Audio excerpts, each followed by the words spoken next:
Hello दोस्तों, आज मैं मैथ को VVS ऑब्जेक्टिव लेकर आया हूँ। तो पहला क्वेश्चन है 92/115 का सरलतम रूप क्या है। सरलतम रूप का मतलब आता है उसका सबसे छोटा भाग कौन सी होगी। तो इसको पहले आप लोग सोचिए कि कितना से कट सकता है, कैसे कटेगा, कितना आंसर आएगा। ठीक है, ऑप्शन आपको दिया गया है 4 गो। ए में 40/23, बी 4/5, सी 3/5 और डी में 3/4। तो अगर हम इसको काटते हैं यानी कि 92/115 को, तो ये 3 से ये 5 अभी नहीं कटेगा, एक डायरेक्ट कटेगा 23 से, यानी कि 23 चौका 92 और 23 बचे 15 से, यानी कि आपको कितना आएगा 4/5 आंसर हो जाएगा। तो पहला का आंसर हो जाएगा option number B 4/5। Second question है दो परिमेय संख्याओं के बीच अधिकतम कितनी परिमेय संख्या हो सकती है। तो परिमेय हो या अपरिमेय, अगर उन दो के बीच की बात करता है तो हमेशा अनंत होगा, यानी कि अनेक इसको क्या होगा परिमेय संख्या हो सकती है। तीसरा है निम्नलिखित में किसका दशमलव प्रसार शांत है। ए में 7/88, बी 13/210, सी 15/1600 और डी 17/110। तो ऐसा अगर बट्टा में दे उसको शांत बचाने के लिए बोले तो सबसे आसान तरीका को नीचे वाला को फैक्टर तोड़िए और देखिए कि कौन सी जो फैक्टर है 2 और 5 के रूप में आता है। तो अगर हम 88 को तोड़ते हैं तो 11 गुने 8 आएगा, 11/88। तो 11 को तो हम लोग तोड़ नहीं सकते। फिर चलिए ये तो आपको आसान हो गया। सेकंड है 210। 210 को कैसे तोड़ सकते हैं, 21 गुने 10 और 21 को तोड़ सकते हैं 7 गुने 3। तो ये 7 और 3 एक्स्ट्रा गया, यानी 2 और 5 खाली आना चाहिए नीचे। तो इसी तरह अगर कीजिएगा तो 110 के भी नहीं होगा, सिर्फ आपको आ जाएगा सी, यानी कि 15/1600। 1600 जब भी तोड़िएगा तो सिर्फ 2 2 2 ही आएगा। तो 3 का आंसर होगा ऑप्शन नंबर बी 1600। चलिए बहुपद dy² प्लस by प्लस ए के शून्यकों का गुणनफल क्या होगा। तो इसका तो फॉर्मूला है आपका कि शून्यकों का गुणनफल क्या होता है, गुणनफल होता है c/a। आपको c का मान क्या है, यहाँ पर a है और a का मान क्या है d है, यानी कि a/d। तो ऑप्शन नंबर हो जाएगा डी। 5 है √18 का परिमेयीकरण गुणांक कितना है। तो 18 को पहले आप लोग तोड़िए कि क्या होगा। तो 18 का अगर ऐसे तोड़ते हैं तो हो जाएगा 2 9 18। चलिए 9 का वर्गमूल तो आपको 3 हो जाता है, लेकिन ये 2 नहीं निकलेगा तो 2 क्या हो जाएगा अंदर हो जाएगा। ठीक है, तो यही आपको क्या हो जाएगा √2 आंसर हो जाएगा। यही परिमेयीकरण गुणांक होता है, गुणांक मतलब होता है किसका ये परिमेयीकरण के गुना में है। तो आपको √2 क्या होगा परिमेयीकरण के गुना में है। जो रूट को नहीं निकालता वो अपरिमेय होता है और जो रूट से बाहर निकल गया वो परिमेय होता है। तो आंसर नंबर आपको हो जाएगा आंसर बी वाला। चलिए छठा है सबसे छोटी अभाज्य संख्या कौन है। तो ये तो याद करने वाली चीज है। तो 3 है, 2 है, 1 है, 0 है। तो छोटे अभाज्य संख्या आपको होता है 2।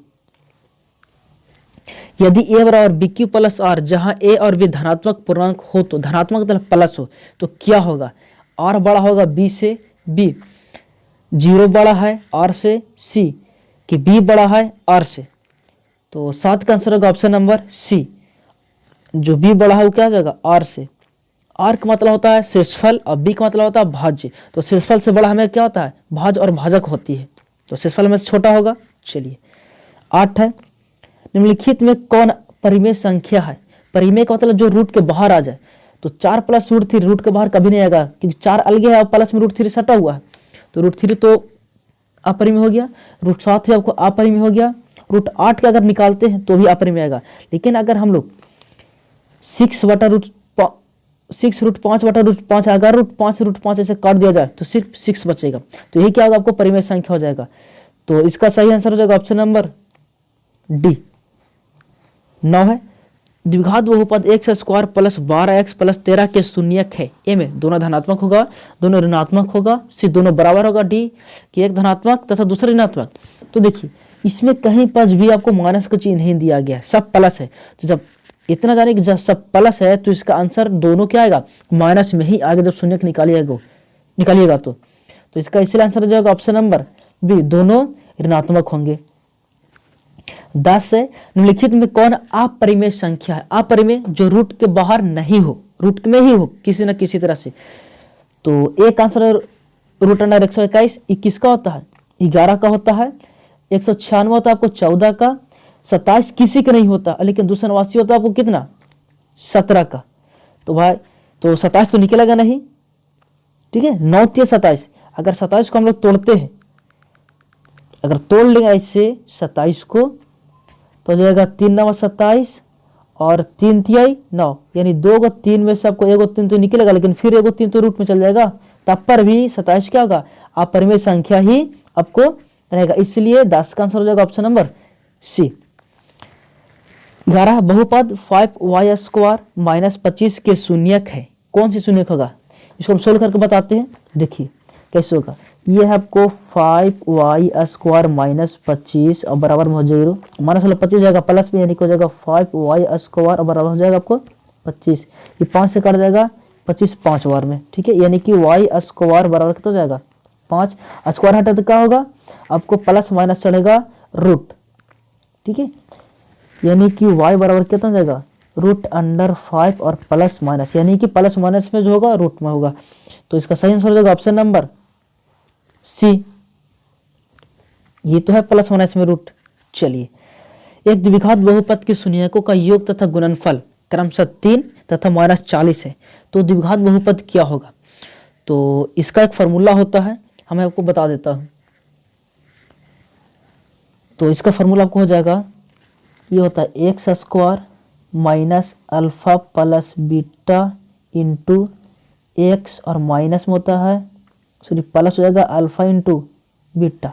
तो जो पहले योग बोला था, योग आपको दिया 3 और गुणनफल कितना दिया -40, तो एक्स स्क्वायर आपको रहेगा माइनस अल्फा प्लस बीटा का मान दिया 3, यानी शून्य का योग, यानी कि हो जाएगा 3x, और ये प्लस में है, लेकिन जो गुणनफल अल्फा इंटू बीटा का मान दिया जो -40 वो माइनस में, तो माइनस प्लस क्या हो जाएगा माइनस आपको हो जाएगा 40। तो ये ऑप्शन नंबर कौन में है देख लीजिए, तो ऑप्शन नंबर ए में आपको लोग रहा है, तो ऑप्शन नंबर ए क्या हो जाएगा आपको सही आंसर हो जाएगा। 13 युग्म समीकरण x प्लस 2y बराबर 4 तथा 2x प्लस 4 बराबर 8 का हल है, ए में एक हल होगा, बी 2 हल है, सी कोई हल नहीं है, और डी में अनगिनत हल है।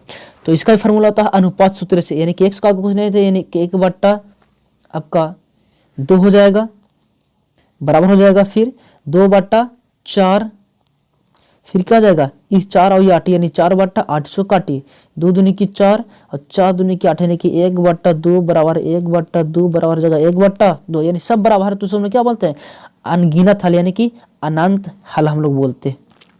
चलिए आगे, यदि बहुपद एक्स स्क्वायर प्लस ए एक्स माइनस बी के शून्यक एक दूसरे के व्युत्क्रम हो तो बी का मान ज्ञात करें। अगर ऐसा जब भी क्वेश्चन आए एक दूसरे के व्युत्क्रम हो, तो जो बी की जगह पर आएगा वही आपका आंसर हो जाएगा, ठीक है। 14 का आंसर हो जाएगा ऑप्शन नंबर बी, लेकिन हम सोल्व करके बता देते हैं। चलिए, तो जो हमको बी का निकाला है, तो देखना है कि बी किस में आता है, तो शून्यकों का गुणनफल, यानी कि सी बट्टा ए, तो सी का मान क्या है माइनस बी, और ए का मान क्या है 1, बी की जगह पर क्या है कुछ नहीं है, तो हम लोग -1 लिख सकते हैं, -1 बट्टा 1, यानी क्या हो जाएगा आपको -1 हो जाएगा आंसर, ठीक है। चलिए, तो 16 का हो जाएगा आपको 16 का हो जाएगा ऑप्शन नंबर बी -1। 17 अर्धवृत्त का कोण होता है, ए में 60 डिग्री, बी 45 डिग्री, सी 90 डिग्री, और डी 30 डिग्री। तो 15 का आंसर होगा ऑप्शन नंबर सी 90 डिग्री। द्विघात समीकरण A X square plus B X plus C बराबर 0, जहां ए नॉट इक्वल 0 के वास्तविक मूल नहीं है। यदि वास्तविक मूल नहीं है मतलब अवास्तविक है। अवास्तविक कब होता है जब विवेचक कोई माइनस में आ जाए, मतलब कि B square minus 4ac greater than 0 हो जाए, मतलब 0 बड़ा हो जाना चाहिए इधर। तो ऐसा ऑप्शन आप किस में मिल रहा है ऑप्शन नंबर डी में, ठीक है। चलिए 17 यदि अल्फा तथा बीटा समीकरण 2x square minus x minus 6 बराबर 0 का मूल हो तो 1 बटा अल्फा प्लस 1 बटा बीटा का मान क्या होगा। चलो, तो ये भी आसान आपको क्वेश्चन है, देख लीजिए, हम बनाकर आपको बता दे रहे हैं। यानी कि 1 बटा अल्फा प्लस 1 बटा आपको बीटा का फार्मूला हो जाता है, निकाल लेते हैं। अल्फा बीटा कैसे हो जाएगा अल्फा इंटू बीटा, अल्फा काट देते तो क्या हो जाएगा, तो हो जाएगा बीटा और प्लस में क्या हो जाएगा अल्फा, ठीक है। और उधर अल्फा प्लस बीटा का मान क्या होता है माइनस बी बटा ए, और नीचे अल्फा इंटू बीटा का मान क्या होता है सी बटा ए। तो ए से क्या होगा कट जाएगा, आपको बच गया क्या माइनस बी बटा ए, ठीक है, माइनस बी बटा ए बचा। अब आप लोग देखिए उसमें कि दिया हुआ क्या है, तो क्या हमको क्या बचा था माइनस बी बटा ए, अब बी के जबर क्या है माइनस एक्स, और माइनस में तो 1 हो जाएगा, और ए का मान क्या है सॉरी सी बचेगा, ये तो कट गया था यहाँ पर, ये सी रहेगा। तो सी का मान क्या हो जाएगा माइनस में 6, ठीक है। या तो इसका सही आंसर हो जाएगा 17 का ऑप्शन नंबर डी हो जाएगा, -1/6 हो जाएगा। चलिए समांतर श्रेणी -3, 4, 11, 18 डॉट डॉट का 21वां पद क्या होगा।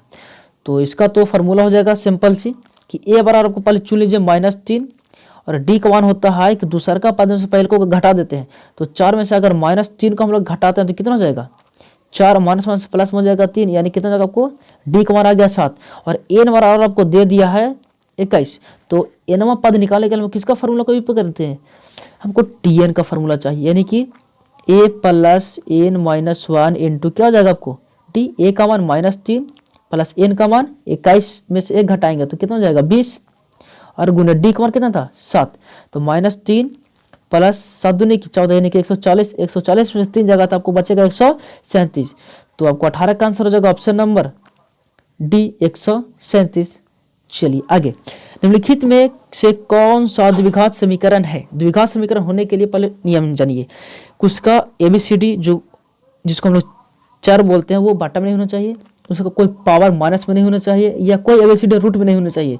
तो देखिए तो सबसे पहला तो option number B C cut गया क्योंकि रूट में है, डी भी कट गया क्योंकि बाटा में ABCD है और सी भी ABCD क्या है बाटा में। तो बचा कौन सी ऑप्शन है, ऑप्शन नंबर ए। तो यही आपको क्या हो जाएगा राइट आंसर हो जाएगा, ऑप्शन 19 का ए हो जाएगा। चलिए विषय समांतर श्रेणी 80, 76, 72, 78 का कौन सा पद शून्य है, यानी कि ए और डी का मान हमको निकल जाएगा लेकिन टीएन का मान दिया है 0।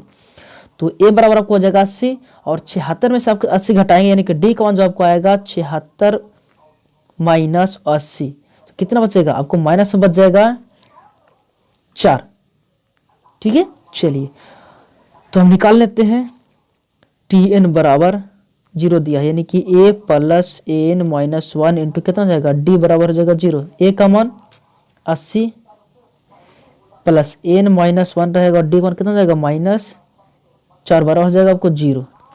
चलिए 80 में जाके क्या हो जाएगा माइनस में हो जाएगा 80 आपको।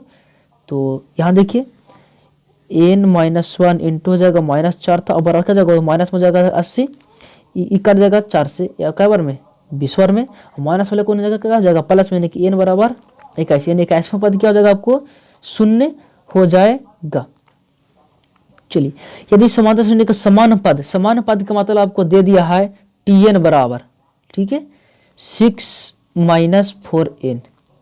चलिए तो इसका सर्वांतर ज्ञात करें तो पहले T1 रखेंगे तो कितना जाएगा 6 - 4 यानी कि हो जाएगा 2। अगर T2 निकाल तो कितना जाएगा तो 4 दूनी 8 में 6 तो यानी -2, तो 2 का है तो भी हमको निकाल सकते हैं क्या डी, यानी डी का निकालने के लिए क्या करते हैं दूसरा पद में से पहले का पद को घटाते हैं। तो -2 में से -2 घटाएंगे, इसमें क्या करते हैं हम लोग घटाते हैं तो कितना जाएगा माइनस आपको 4। तो -4 कौन ऑप्शन में है, ऑप्शन नंबर सी आपको हो जाएगा राइट आंसर। निम्नलिखित में कौन समांतर श्रेणी है, तो समांतर श्रेणी पहचानने के लिए उसका डी यानी कि सर्वांतर हमेशा बराबर होने चाहिए। तो पहला ऑप्शन इसको गलत हो जाएगा, दूसरा भी इसी गलत हो जाएगा और आपको ये डी भी आपको गलत हो जाएगा। 1, 9, 3, 27 का भी मेल तो खाएगा डी नहीं, तो ऑप्शन नंबर सी बचा। तो ऐसे आपको मार सकते हैं या निकाल सकते हैं कि 1/2 में से अगर 3/2 घटाएंगे तो कितना बचेगा, फिर -1/2 में से 1/2 घटाएंगे तो कितना बचेगा। चलिए आगे 23 है, मूल बिंदु का नियामक है ए में है -1,1, बी 1,1, सी -1,0 और डी में 0,0। ये तो सबको पता होगा, मूल बिंदु का निर्देशांक यानी कि नियामक 0, क्या होता है 0 होगा। चलिए 24 है, यदि त्रिभुज ABC समरूप त्रिभुज PQR तथा QR बटा BC 2/3 हो तो एरिया त्रिभुज PQR बटा एरिया त्रिभुज ABC। एरिया का मतलब होता है ये क्षेत्रफल दिया हुआ, त्रिभुज PQR का क्षेत्रफल और बटा त्रिभुज ABC का क्षेत्रफल हमको निकालना है। तो भुजा दिया QR और BC क्या दिया हमें भुजा, जब भुजा दिया तो क्षेत्रफल निकाला तो डायरेक्ट क्या करेंगे जो दिया है उसका स्क्वायर कर देंगे, यानी 2 का स्क्वायर बटा हो जाएगा 3 का स्क्वायर यानी 4/9 आपको हो जाएगा आंसर, ठीक है। जब भुजा दिया है तो स्क्वायर कर देंगे और अगर क्षेत्रफल दिया तो उसका वर्गमूल निकाल देंगे, आपको आंसर आ जाएगा। तो इसका आंसर हो जाएगा ऑप्शन नंबर ए। चलिए दी गई आकृति में x का मान ज्ञात करें। यहाँ देखिए x का मान कहाँ है एकदम यहाँ पर है, तो इसको मान निकालना है ना। चलिए तो इसका मान निकालने के लिए क्या करेंगे, पहले इस हमको ये वाला कोण का हमको पता करना होगा, ये कोण कितना है। तो देखिए त्रिभुज का तीनों कोनों का योग होता है 180 डिग्री, तो 60 50 हो जाएगा आपको 110, 180 में से 110 घटाए कितना हो जाएगा 70 डिग्री। अब ये जब 70 आ गया तो देखिए, तो ये जब 70 आया तो एक के सामने ना x है, यहाँ पर जो x है इसी के सामने x है, देखिए तो सम्मुख कोण के कारण क्या होगा, ये भी 70 डिग्री हो गया, यानी सम्मुख कोण क्या आपस में बराबर होते हैं, तो इसका आंसर हो जाएगा ऑप्शन नंबर सी। चलिए लास्ट क्वेश्चन है आपको, बिंदु R 0,6 तथा S 8,0 को मिलाने वाले रेखाखंड के मध्य बिंदु का नियामक है।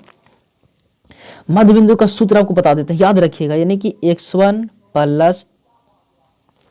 प्लस x2 बटा हो जाएगा 2 कोमा y1 प्लस y2 बटा 2 होता है। x1 का मान देख लीजिए 0, ठीक है, प्लस x2 का मान 8 और बटा हो जाएगा 2 कोमा y1 का मान 6 प्लस y2 का मान 0 और बटा में कितना हो जाएगा 2।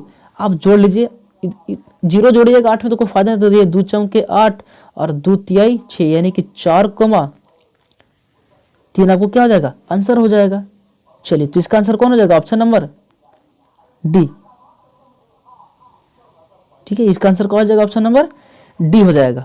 चलिए तो आज का लास्ट क्वेश्चन यहीं समाप्त करते हैं। अगर और अच्छी लगे तो लाइक कीजिएगा, अगर आगे ज़्यादा क्वेश्चन आप लोग पसंद करते हैं तो हम ज़्यादा क्वेश्चन लेकर आएंगे, ठीक है, कमेंट जरूर कीजिएगा। जय हिंद जय भारत।